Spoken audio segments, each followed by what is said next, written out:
म्हणजे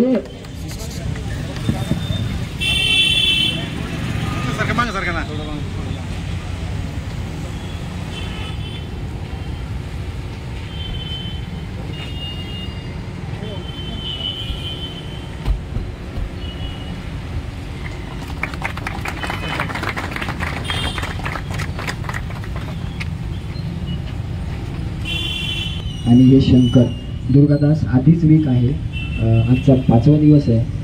त्याला आम्हाला ॲडमिट करायचं होतं पण त्याची दखल नाही घेतली आणि हा टॉलरेबल होता, त्याला जबरदस्ती घेऊन गेले साहेब.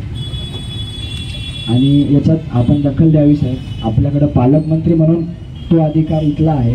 हा 80-20चा जरी नसला तरी तो तुम्ही मार्गी लावण्यासाठी प्रयत्न करा. आणि कालचा जो प्रकार झाला दमनशाही दडपशाही पुन्हा करू नका साहेब, आमच्यावर अशी विनंती आहे आपल्याला. आम्ही विद्यार्थी आहोत. नाही आता हे चौथे उपोषण करते आजपासून बसलेले आणि यांचा 5वा दिवस आहे आणि यांचा पहिला दिवस आहे. हे अनंत आहेत, आनंद सानंद. आणि गंभीरतेने दखल घ्या. आणि माझं म्हणणं आहे साहेब, या सर्वांना आपण 2 शब्द आपल्याकडून बोलावे सगळं. उपस्थित सर्व उपोषण करते 15 ऑगस्टच्या पूर्वी मला वाटतं सर्व शिष्टमंडळ माझ्याकडे आलं होतं. 80-20चा जो काही हा डिफरन्स आहे त्या संदर्भात त्यांनी मला निवेदन दिलं होतं.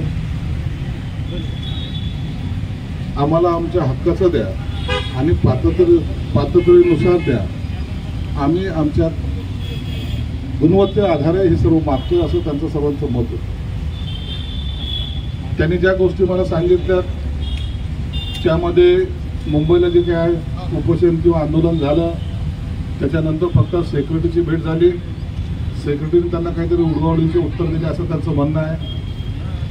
हा जो निर्णय असेल, एखादा निर्णय जर घ्यायचा असेल तर त्याला सेक्रेटरी हा जबाबदार नसतो, तर त्याला एक शासन म्हणून जे राज्यकर्ते असतात त्यांनी निर्णय घेतला त्याची अंमलबजावणी करण्याचं काम हे खालच्या पातळीवर होत असतं.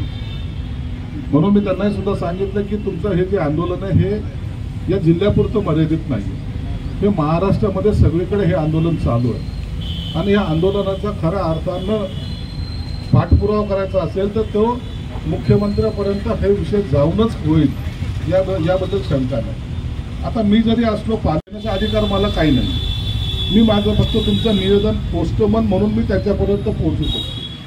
त्यासाठी मी यांना आजच आता सांगितलं की उद्या तुम्ही 1-2-5 लोक या, मुख्यमंत्री साहेब उद्या शहरामध्ये आल्याचे आहेत, त्यांना निवेदन देऊन मंगळवारी आमची जी काही कॅबिनेटची बैठक असते त्या बैठकीमध्ये सुद्धा या विषयावर चर्चा करता येईल. चर्चा केल्यानंतर जे खात्याचे मंत्री आहेत हसन मुश्रीफ साहेब, त्यांची भूमिका काय, मग त्याच्या अनुसार सरकारची भूमिका काय, हे सर्व मंगळवारी तुम्हाला आपल्याला क्लिअर करता येईल. आणि शक्य झालं माझ्या लेवलला त्यांना सुद्धा सांगितलं की तिथं जर मुंबईमध्ये तुमचं जे काही उपोषण करते आहेत त्याच्यातलं जर शिष्टमंडळ असेल तर त्याला मी हसन मुश्रीफ साहेबांनी जे संबंधित खात्याचे जे अधिकार त्यांच्याकडे आहे त्यांच्याशी तुमची एक बैठक घालून देतो.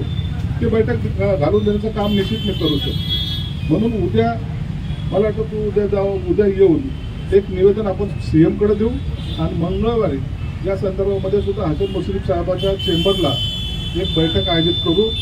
आजच्या घडीला मी तुम्हाला कोणतंही आश्वासन देऊ शकत नाही, परंतु जेवढं शक्य होईल तेवढं सहकार्य निश्चित मी करेल, एवढं तुम्हाला ग्वाही या ठिकाणी देतो. धन्यवाद.